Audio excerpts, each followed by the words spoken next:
सगळे सब तुम्हारे भाई भाई हमारे भाई भाई। आणि म्हणून या ठिकाणी तुम्ही चांगलं काम करताय आणि म्हणून चांगल्या कामाच्या पाठीशी उभं राहायची शिकवण आमच्या बाळासाहेबांनी दिली आहे, आनंद दिघे साहेबांनी दिली। आमच्याकडे दोन आमदार आहेत, इथले जवळचे आहे ना, तुम्ही यांना लागून यांना काय अडचण असली तर पहिला पकडा, तुम्हाला पकडतील।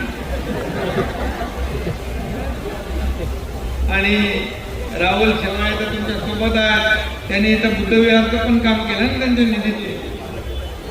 आणि म्हणून आज मी आपल्याला एवढंच सांगतो की झोपडपट्टी महाराष्ट्र प्रदेश बरोबर त्याचे अध्यक्ष झोपडपट्टी विकास आघाडी, झोपडपट्टीचा विकास, गोरगरिबांचा विकास, या आघाडीचा झोपडपट्टी विकास आघाडीचा अध्यक्ष आजपासून सुमित आपले वजाळे या ठिकाणी काम करतील। कारण शेवटी तळागाळातले सर्वसामान्य लोक हे त्यांच्याशीच आमची बांधिलकी आहे। आणि म्हणून गरीबी हटाओ गरीबी हटाओ गरीबी हटाओ असे नारा देणारे लोक किती वर्ष नारा दिला, गरीबी हटली? काँग्रेसने गरीबी हटाओ म्हटलं, हटली गरीबी? गरीब हटला पण गरीबी हटली नाही। पण केंद्र सरकार मोदी साहेबांनी 38 कोटी लोकांना गरिबीतून वर काढले। आज 80 कोटी लोकांना मोफत राशन देण्याचा निर्णय त्यांनी घेतला। मग खरं सांगा, गरिबी हटली का? गरिबी खरं हटवणारे कोण आणि गरीबाला हटवणारे कोण? आणि म्हणून तुम्हाला मला सांगणार की या ठिकाणी सुमित सारखे कार्यकर्ते तुमच्या पाठीशी उभे राहायला तयार झाले। त्यांच्या पाठीशी तुम्ही सगळे उभे राहणार ना? सगळ्यांनी हात वर करून सांगा, लाडक्या बहिणीचं एकदम पॉवरफुल आहेत। आपल्या लाडक्या बहिणींची योजना तर सुपर डुपर हिट झाली, सगळे घाबरून गेले। शेठ सावत्र भाऊ म्हणाले, निवडणुकीमध्ये तुम्ही बरोबर केलं का?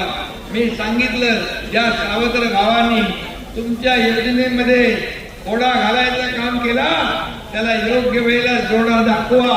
आणि तो बरोबर तुम्ही दाखवला आणि त्यांची पळताबोळी थोडी झाली। आणि म्हणून आता आमची जबाबदारी वाढली आहे। आम्ही तुमच्यासाठी काम करणार, गोरगरिबांसाठी काम करणार, सर्वसामान्यांसाठी काम करणार। आणि मी आपल्याला एवढं सांगतो, या एकनाथ शिंदेच्या शरीरातल्या प्रत्येक थेंबावर या गोरगरिबांचाच अधिकार आहे। गोरगरीब जनता हाच आमचा अजेंडा। आणि म्हणून या महाराष्ट्राच्या विकासासाठी, या महाराष्ट्राच्या भल्यासाठी, सर्वसामान्यांच्या जीवनामध्ये आनंद देण्यासाठी, तुमच्या डोक्यावरचं छप्पर कायम करण्यासाठी हा एकनाथ शिंदे आणि आमचं सरकार पूर्णपणे तुमच्या पाठीशी खंबीरपणे उभं राहील अशा प्रकारचा शब्द देतो। आणि तुम्ही म्हणाले की आमच्या पाठीशी उभे राहा, आम्हाला ताकद द्या, आशीर्वाद द्या, तर तुम्हाला पूर्णपणे 100% ताकद आणि आशीर्वाद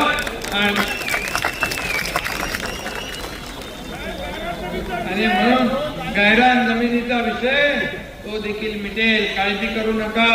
त्यामध्ये काही लोक कोर्टात गेले, पण आम्ही गायरान जमिनीवर जे लोक शेती करतात राहतात त्यांना उघड्यावर पडू देणार नाही, त्यांना वाऱ्यावर सोडणार नाही।